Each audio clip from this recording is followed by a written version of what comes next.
वही यहूदी लोग जो परमेश्वर से घृणा करते रहे 2000 सालों से, आज आप इजराइल जाए तो आपको यहूदी लोग परमेश्वर को पुकारते हुए वहां पर दिख जाए, परमेश्वर को पुकारते हुए दिख जाए। यानी एक स्पिरिचुअल रिवाइवल मैं यहूदियों के अंदर भेजूंगा। परमेश्वर ने कहा था वो शुरू हो गया है, पूरा नहीं हुआ है लेकिन वो शुरू हो चुका है और अपने चरम के ऊपर जाता चला जा रहा है। यानी कि सपन्या की यह भविष्यवाणी भी पूरी हो रही है। इसका अर्थ यह है कि हम परमेश्वर के दिन के करीब पहुंच गए हैं। अब सपन्या एक और बहुत महत्वपूर्ण बात बताता है। 20वें वचन में सपन्या कहता है, उसी समय मैं तुमको ले जाऊंगा दुनिया के सारे देशों में से, मैं तुमको वापस तुम्हारे देश इजराइल में लेकर के जाऊंगा, और उसी समय मैं तुमको इकट्ठा करूंगा इजराइल देश में, और जब मैं तुम्हारे सामने तुम्हारी समृद्धि को लौटा ले आऊंगा, इजराइल देश में समृद्धि को लौटा ले आऊंगा। आप इजराइल जाए, मुझको इसका व्याख्या करने की जरूरत नहीं कि किस प्रकार की समृद्धि और प्रॉस्पेरिटी इजराइल में आ गई है। प्रॉस्पेरिटी आ गई है। दुनिया में सबसे ज्यादा पैसे वाले लोग जो हैं वो यहूदी ही माने जाते हैं, ठीक है। तो प्रॉस्पेरिटी ही है उनके पास। और यहां पे लिखा है, तब पृथ्वी की सारी जातियों, जातियों का मतलब है देशों, पृथ्वी की सारी जातियों के बीच में तुम्हारी कीर्ति और प्रशंसा फैला दूंगा। यहोवा का यही वचन है। यानी परमेश्वर ने सपन्या की इस भविष्यवाणी के नीचे अपने साइन कर दिए और परमेश्वर ने कहा यहोवा का यही वचन है, मैं पृथ्वी के सारे देशों में तुम्हारी कीर्ति और प्रशंसा फैला करके रख दूंगा। और बिल्कुल वैसा का वैसा परमेश्वर ने करके दिखा दिया है।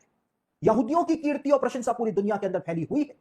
वही यहूदी लोग जो पूरी दुनिया में कचरा समझे जाते रहे 1900 सालों तक, आज उनकी कीर्ति पूरी दुनिया के अंदर फैली हुई है।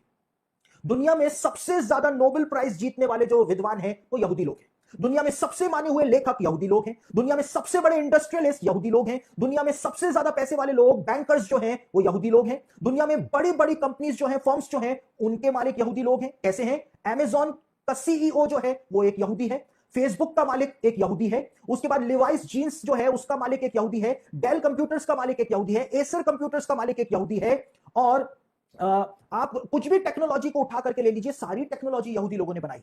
सोलर वाटर हीटर यहूदी लोगों ने बनाया, एयर कंडीशनर यहूदी लोगों ने बनाया, टेलीविजन यहूदी लोगों ने बनाया, बिजली का बल्ब यहूदी लोगों ने बनाया, परमाणु बम यहूदी लोगों ने बनाया, जो एंटीवायरस आप इस्तेमाल करते हैं वो यहूदी लोगों ने बनाया है, जो एसएमएस आप करते हैं उस एसएमएस की टेक्नोलॉजी को यहूदी लोगों ने बनाया है, जो वॉइस मेल आप भेजते हैं उस टेक्नोलॉजी को यहूदी लोगों ने बनाया है, जो गूगल आप इस्तेमाल करते हैं उस सर्च इंजन को यहूदी लोगों ने बनाया है, याहू मेल को यहूदी लोगों ने बनाया है, फेसबुक को, यूट्यूब को यहूदी लोगों ने बनाया है, ट्विटर को यहूदी लोगों ने उस टेक्नोलॉजी को बनाया है, जो कंप्यूटर आप इस्तेमाल करते हैं उसको यहूदी लोगों ने बनाया है, जो टच स्क्रीन मोबाइल आप इस्तेमाल करते हैं उसको यहूदी लोगों ने तेल अवीव के अंदर बनाया है।